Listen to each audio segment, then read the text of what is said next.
Testing. Hello.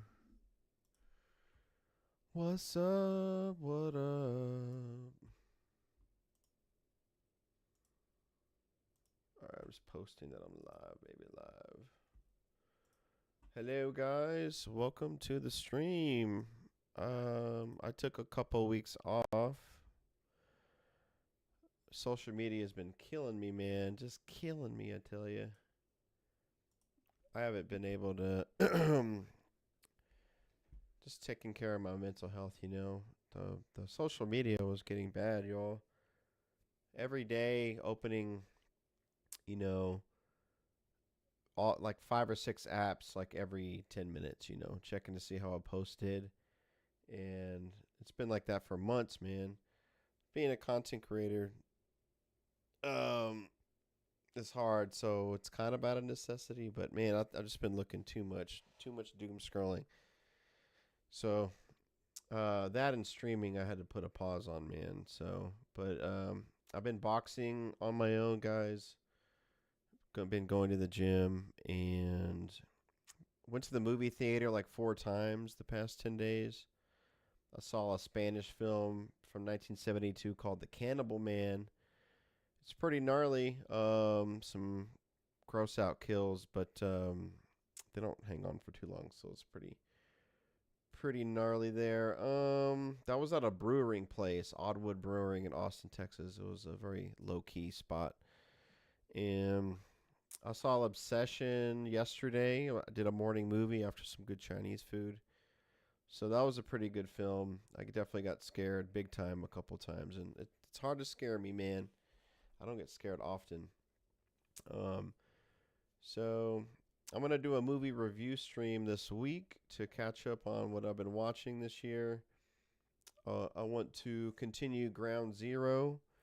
It's a new indie survival horror game set in South Korea, and it plays like old school Resident Evil games. It's really sweet. I think I've forgotten all the controls, man. So I'm pretty. God, it's gonna be a struggle to pick that shit up, but I'm up for the task. I'm up for the task. Cool. But for today's stream, I just want to ease myself back into it. Um, I kind of wanted to do a little longer, but this is just gonna be for 20, 30 minutes because I have so much cat litter to scoop, and I'm worried about one of my cats. It looks like she's constipated, or she looks a little unwell. And I got a vet appointment, but it's like, I don't know, man. They it's like 10 days out, so I'm fucking pissed. I wanted something earlier, but they couldn't get me in, so all I'm saying is short stream today, guys, because I want to just take care of the house. And our garbage disposal's out. It's like leaking water, dude. Underneath the sink's just messed up. But our landlord's pretty sweet. She's going to replace it for us. I wonder how it went bad in the first place. I don't know. Oh my god. I had a double espresso before starting, guys. So, I'm already yawning. What's up with that? Okay. Well, let's get down to business. Today is a book reading hangout stream. Book reading. I'm continuing The Warehouse, a visual primer on mass incarceration by James Kilgore and Vic Liu. I think this is part 6 or so. I've done 4 to 5 lives on my YouTube channel, Twitch, etc.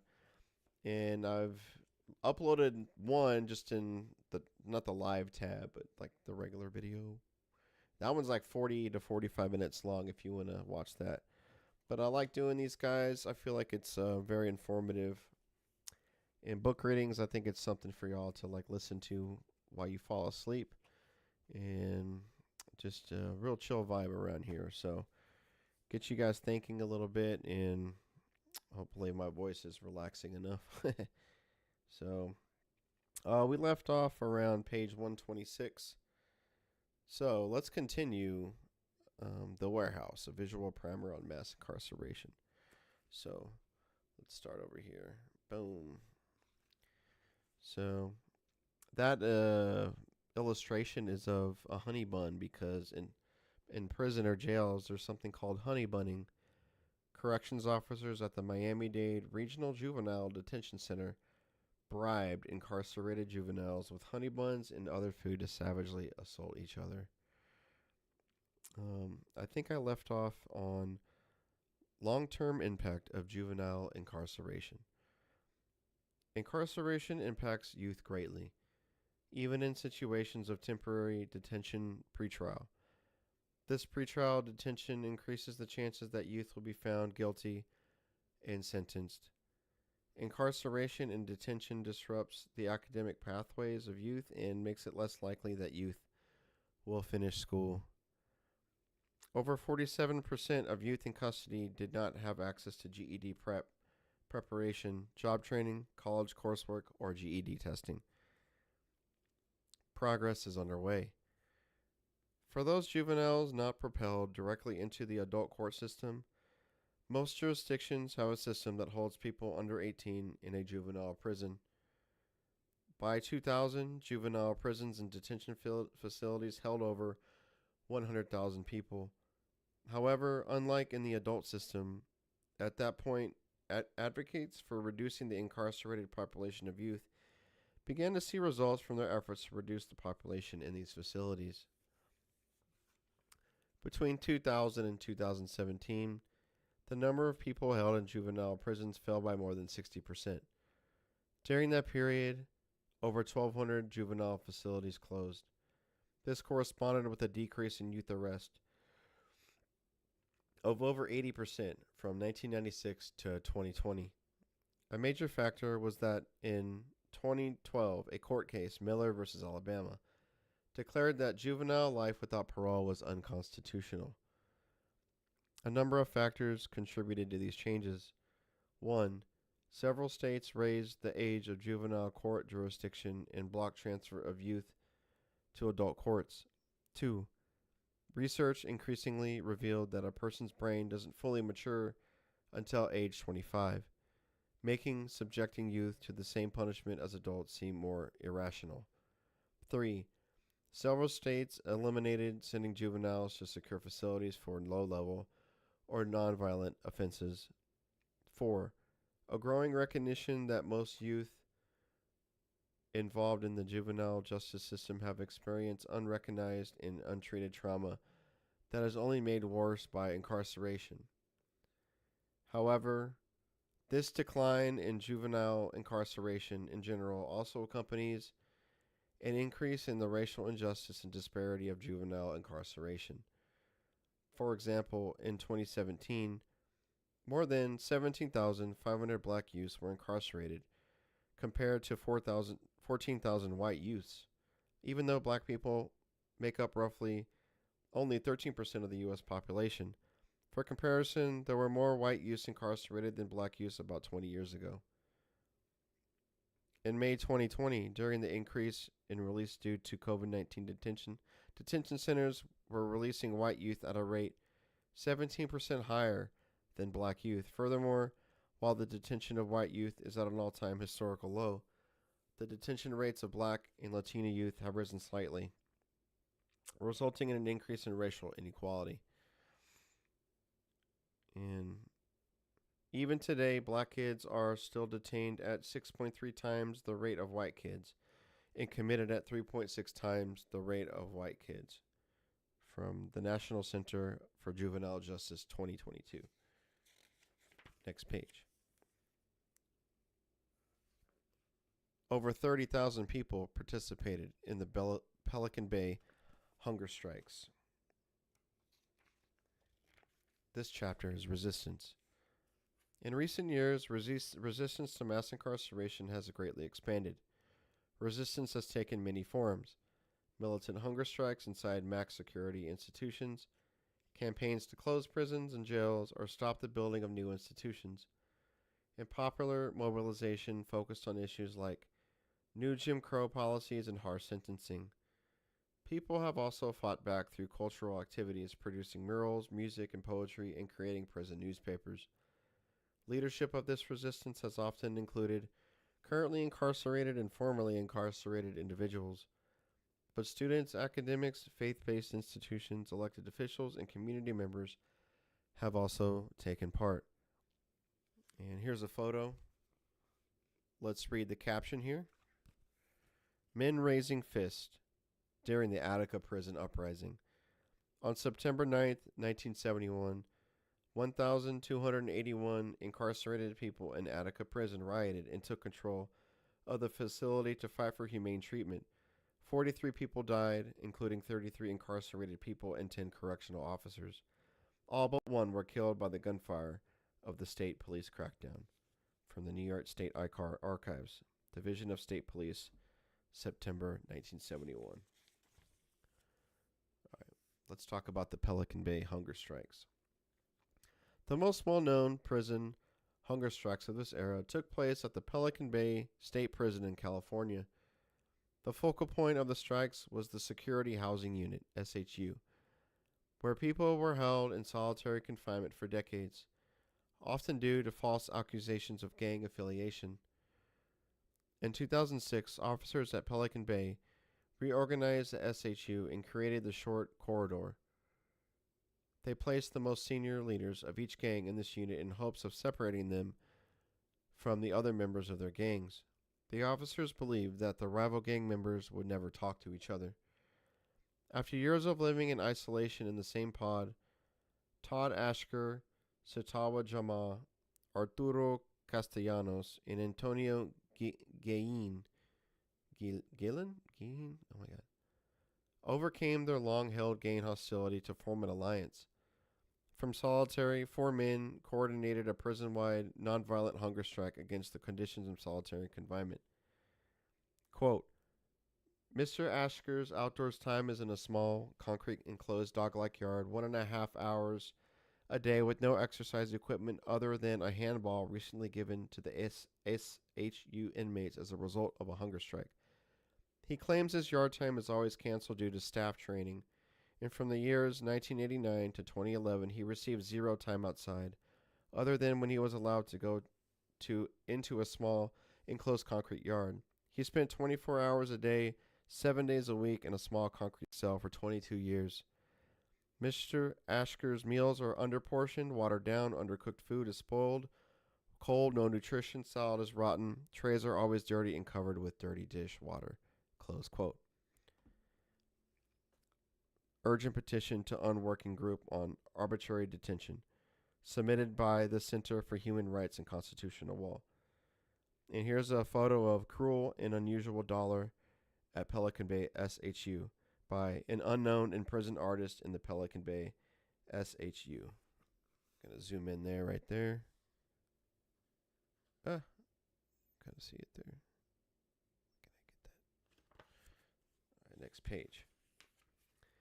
Their demands included to end group punishment and administrative abuse, to abolish the debriefing policy, the practice in California prisons of placing alleged members of gangs in solitary indefinitely until they either died or identified other gang members, to end long-term solitary confinement, to end the denial of food as punishment, and to expand constructive programming for people given indeterminate sentences in the SHU.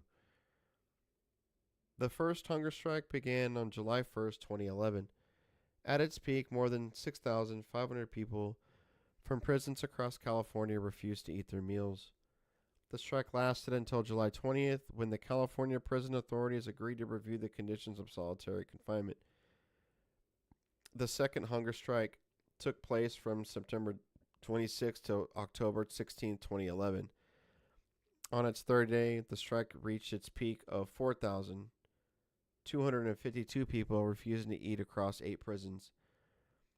The Short Corridor Collective, as they were now being called, spread word to people across California through letters to friends and families, as well as to an activist group. The third hunger strike began on July 8, 2013. On the first day, over 30,000 people in prisons across California and 4 out-of-state prisons refused their meals. After 3 days, more than 11,000 were still starving themselves. After 50 days, 42 people still had not eaten. It was the biggest organized hunger strike in United States history.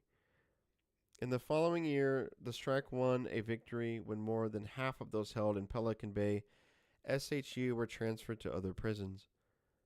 A lawsuit filed by the men in Pelican Bay SHU ruled that many of the practices in the SHU violated the constitutional rights of incarcerated people. Dolores Canales helped start the California Families to Abolish Solitary Confinement in 2013 as a way to support the Pelican Bay hunger strikers. At the time, her son had been in solitary in Pelican Bay for over 12 years, after confidential informants had labeled him a gang member.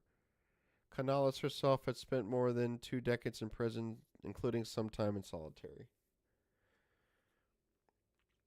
Quote, I feel myself at times as if I'm buried alive, as I feel myself that I wake up in the night and I can't breathe and I have anxiety, because I just imagine what it's like to be entombed day in and day out in a cement cell like that. Close quote. From Dolores Canales, formerly incarcerated founder of the California Families to Abolish Solitary Confinement, describes what it was like to have her son, John Martinez, in the Pelican Bay SHU for several years. This is illustrated by Sean White, currently incarcerated in Texas. Dolores Canales right there. And this is by Rashid Johnson, incarcerated in Virginia. Let's see the photo there. Hunger strike there. California. All right, next page. The Free Alabama Movement. In 2016, led by the Free Alabama Movement, an organization of individuals inside Alabama prisons, incarcerated people staged the biggest prison strike in U.S. history, involving 24,000 people in 20 states. The organizers labeled the strike as the, quote, call to action against slavery in America. They targeted harsh conditions in prisons, especially the low and, in some cases, non-existent wages paid to prison workers. For Melvin Ray, a.k.a. Banu Hannibal Rawson, and other organizers, this was a continuation of slavery, a practice that was supposed to have ended after the Civil War, but has been kept alive by a clause of the 13th Amendment that outlaws slavery, quote, except as a punishment for a crime whereof the party shall have been duly convicted, close quote. Quote, I resist because I have no choice. The rules of prison are made to institutionalize you and make you a slave. Harriet Tubman spoke about how, although she freed hundreds of slaves, she could have freed thousands more if only they knew they were slaves. Well, I know what's going on here, and I reject it wholeheartedly. Close quote from Melvin Ray, an active member of FAM, drawn by William B. Livingston III, currently incarcerated in Oklahoma. Right there. And here's another photo here. Let's read this. SHU at St. Clair. Smuggled cell phones have been key to the movement's ability to show what life inside the SHU is really like. This photo is from the Free Alabama Movement YouTube. Look at that, man. What's up with that door, dude? It looks disgusting. I'm going to have to check out the Free Alabama Movement on YouTube now. All right. Prison innovations. Improvisation and ingenuity can help bring some small human comforts into prison life. The unforgiving, uniform structure of prison life makes it difficult for a person to hold on to their identity as an individual. In a life of identical clothing, identically bland food, and identical beds and cells, improvising lip stains or a lighter isn't merely about makeup or being able to light a cigarette. Prison innovation serves as a reclamation of control over one's humanity. The pencil sketches included here were drawn by Angelo, an incarcerated artist. He writes, quote, if some of what's presented here seems unimpressive, keep in mind that deprivation is a way of life in prison. The prison environment is designed and administered for the purpose of suppressing such inventiveness. But inmates are resilient, if nothing else. What's taken today will be remade by tomorrow, and the cycle goes on and on. Close quote. So let's take a look. We've got salt and pepper shakers over here. show there. Salt and pepper shakers there. And there's a lighter, I believe. No, they used a lighter. Let's read the caption. A pencil lead container, empty lip balm, and a Bic disposable lighter. Yep. Tattoos. Let's talk about tattoos, and then there's a picture of a tattoo gun. People get tattoos in prison for many reasons. Tattoos can signal what group you belong to and your status in the group. But often people get tattoos in prison for similar reasons as people get tattoos outside of prison. Quote, some people want to look the part, some people actually do get them to illustrate their life story, and some probably get them just because it's against the rules to get them done, close quote. From Dan Grote, a formerly incarcerated prison teacher, said, not too different from in the world, close quote. Tattoos of girlfriends' names and wedding bands are just as common as tattoos signaling power or notoriety. They can become a powerful anchor of identity in a system that seeks to erase individuality. Now here's an illustration of a tattoo gun, which has a pin barrel, a pencil grip, pencil clip, needle, cassette player motor, masking tape, a paper clip, and a rubber band. Look at that, man. And at the bottom, this illustration is a lighter, 2 D-cell batteries, stripped wire, and tape. This is a pencil diagram by Angelo, the incarcerated artist printed in Prisoner's Inventions. So you can see that right there.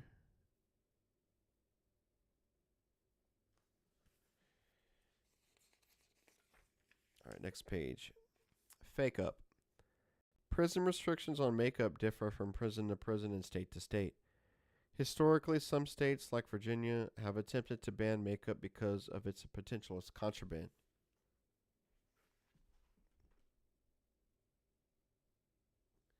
She's making biscuits.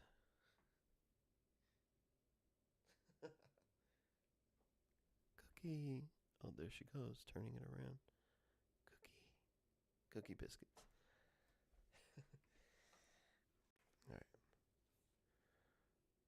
The refusal of prison commissaries to even stock the makeup that is clearly desired by incarcerated people represents a denial of dignity.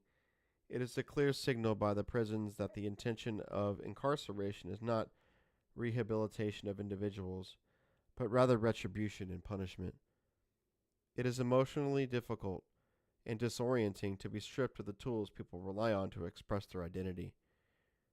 While some might find eyeshadow or lipstick frivolous, makeup is an extremely powerful tool for self-identity and sometimes gender affirmation. Prison commissary makeup selection is extremely limited, forcing people to improvise and innovate alternatives to put their self-image together. Michelle, a woman incarcerated in California, explains, she gave me colored pencils for my eyeliner and calamine lotion mixed with coffee grounds for foundation. When your makeup's good and your hair is on point, you feel and act differently. You come to the table stronger because you have your groove on, you're feeling it. It builds up your confidence, close quote. Joyce Pequeño, a 28-year-old woman incarcerated in Oregon, applies makeup every day in prison. She explains, quote, it makes me feel good like a real human being, not just a number, close quote. Chess. Oh wait, before we do that, crushed color pencil lead eyeshadow. There's a little illustration there for you guys. Let's talk about chess. Angelo's former cellmate, Ron, made papier-mâché chess pieces. He turned out exquisite sets just as fast as the cops could confiscate them. Each set became more elaborate and beautiful. His reasoning being, quote, it's the cops' job to keep us down and ours to show them that they can't, close quote. During COVID, social distancing measures not only forced incarcerated people to often spend 23 hours a day in their cells, but also resulted in the ban of board games, allegedly in the effort to reduce contagion. Harlan Pierce, incarcerated in Texas, and his friend Wally were forced to once again innovate how they played chess in order to maintain their sanity. They began playing chess entirely mentally, without the game board or pieces at all. by shouting the moves of each piece to the grid location, playing the game across the cells and entirely in their minds. In order to make sure they were heard correctly over the din of prison, they created their own phonetic alphabet, shouting, Bishop the Dinosaur 4 and Night Captures on Elephant 7. As Harlan explained, quote, while we have been forced to relinquish our physical freedom, we don't have to give up control over our minds, close quote.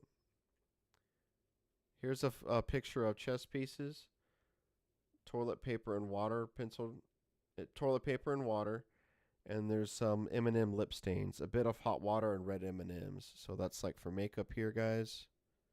You can see that. And there's the chess pieces there.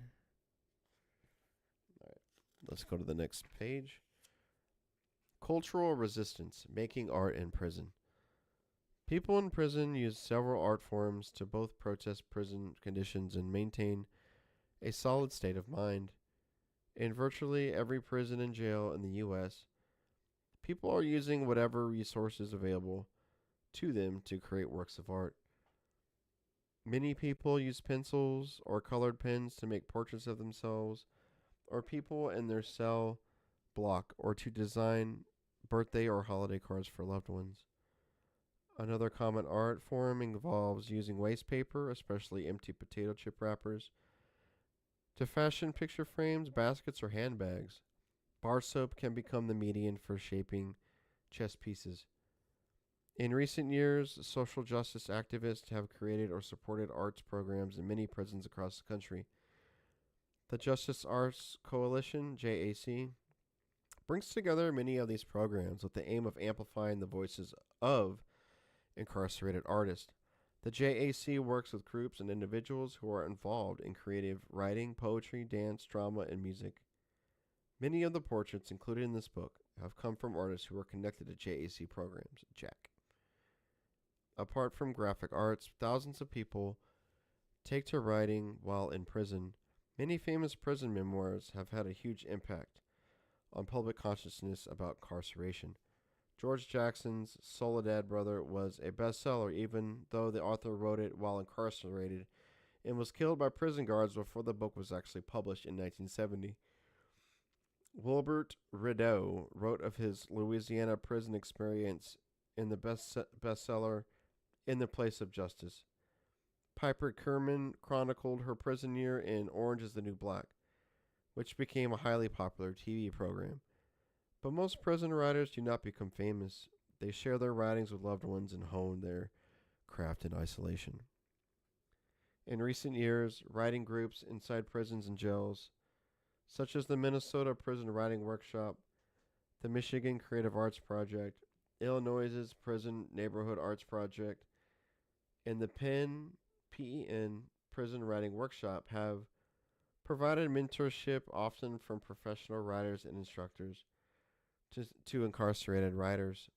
A prison writing group in Connecticut run by author Willie Lamb published 2 collections of essays that received critical acclaim. Here's going to be a photo of a fish house. Carol Alden crocheted this fish-shaped tiny house while incarcerated to show her family her plan for where she would live after she got released. This is from the Utah Division of Arts and Museums. So you get a good look at that fish house. It's pretty sweet.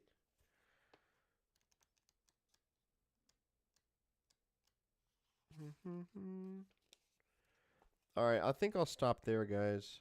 We got a good 20 or so pages in there. I'm this close to finishing, man. I think we only have like 30 more pages to read. I'm going to try and knock out this book. One more stream of this bad boy. The Warehouse, a visual primer of mass incarceration. If you're new here, guys, Game.film, I'm anti-capitalist, anti-imperialist.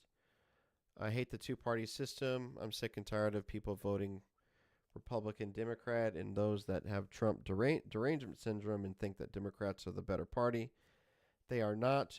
There is no difference. Republicans might be loud about their hate, and Democrats do the same shit, man, but they do it quietly and just smile at you and tell you that, hey, we're your friends, man.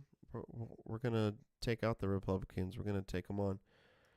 But all they do is pass policies just like Republicans. So um, a lot of people don't believe that, and I get blocked and unfollowed a ton for that. I get called a grifter and whatnot.